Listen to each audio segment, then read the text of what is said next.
ठोसों को तोड़ा जा सकता है, तोड़ने के बाद भी वो एक क्रिस्टल के रूप में रहते हैं, उनकी आकृति नहीं बदलती है।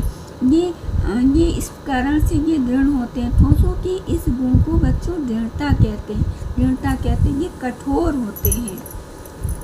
अब आते हैं दूसरा पॉइंट, द्रव अवस्था की विशेषताएं, प्रॉपर्टीज ऑफ लिक्विड स्टेट।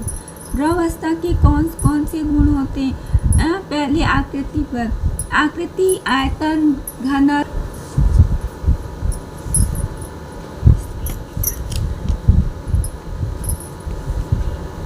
आकृति पर हम पहले जान लेते हैं। द्रव में अंतराणुक आकर्षण बल ठोस की अपेक्षा कम होते तो हैं, लेकिन उनकी अपेक्षा जो अणु होते हैं उसमें थोड़ी सी दूरी होती है। इस वजह से आकर्षण बल कम होता है ठोस की अपेक्षा। इनको जिस बर्तन में रखा जाता है ये उसी सीमा के अंदर बंधे रहते हैं। मतलब ये पात्र है, इसमें द्रव भरे, बस इसी में ही सीमित कर रहते, उड़ते नहीं हैं, इधर उधर नहीं होते हैं, बंधे रहते हैं। इसलिए इनकी आकृति निश्चित नहीं होती। जिस पात्र में रखे जाते हैं वो उसी का आकार ले लेते हैं। ठीक हो गया, आकृति इनकी निश्चित नहीं होती है। अब आते हैं आयतन पर। पूरी तीनों अवस्थाओं के भौतिक गुण बच्चों आकृति, आयतन, घनत्व, तरलता, संपीड़ितता, प्रसार पर ही है, आधारित है। अब आते हैं आयतन।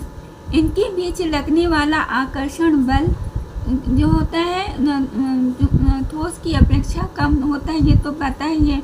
इसके कारण जो है द्रव के अणु द्रव की सीमा के अंदर ही गति करते रहते हैं। ये द्रव की सतह को छोड़ते नहीं है।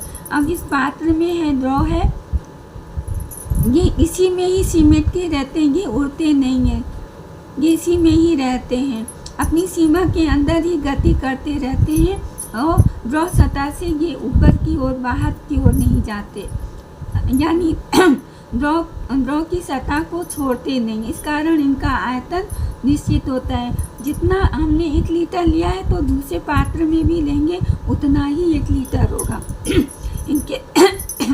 इनके कण जो है द्रव की सतह को छोड़ के बाहर नहीं आते। अब आता है बच्चों तीसरे नंबर पर, घनत्व पर।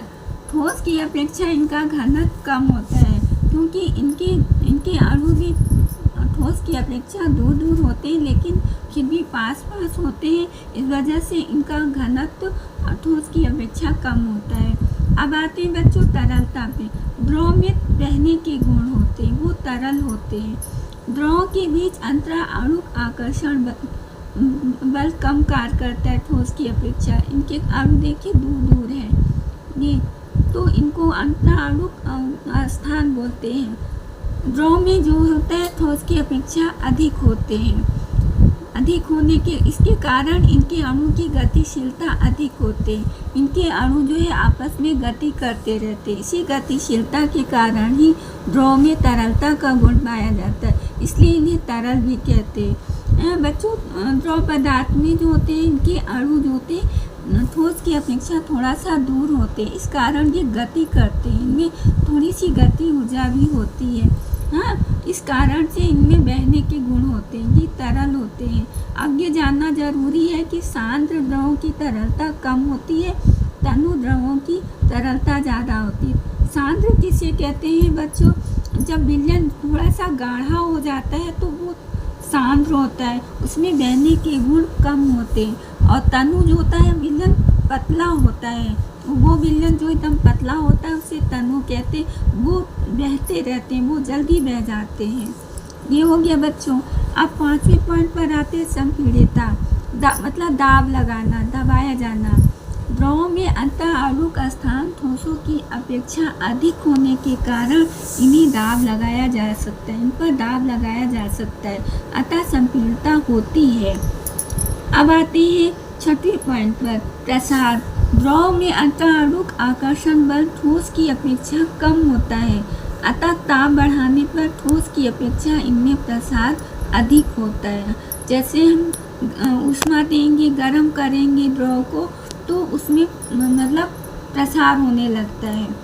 अब बच्चों आते हैं तीसरे पॉइंट पर, तीसरी अवस्था, गैस अवस्था की विशेषता, प्रॉपर्टीज ऑफ गैस। ये तो हम जानते हैं कि इनके भी जो अंतरारोप होते हैं, आकर्षण बल बिल्कुल ही नहीं होते हैं, इनमें गैपिंग बहुत होती है, अणुओं के बीच में स्थान बहुत ज़्यादा होते हैं और ये स्वतंत्र रूप से गति करते रहते हैं। इस कारण इनमें गतिज ऊर्जा बहुत अधिक होती है। इनमें इसी वजह से विसरण भी होता है, विसरण की दर बहुत होती है।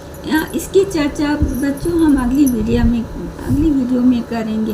वीडियो अच्छी लगे तो लाइक कीजिएगा, सब्सक्राइब कीजिएगा, बेल आइकन को दबाना मत भूलिएगा। Thank you.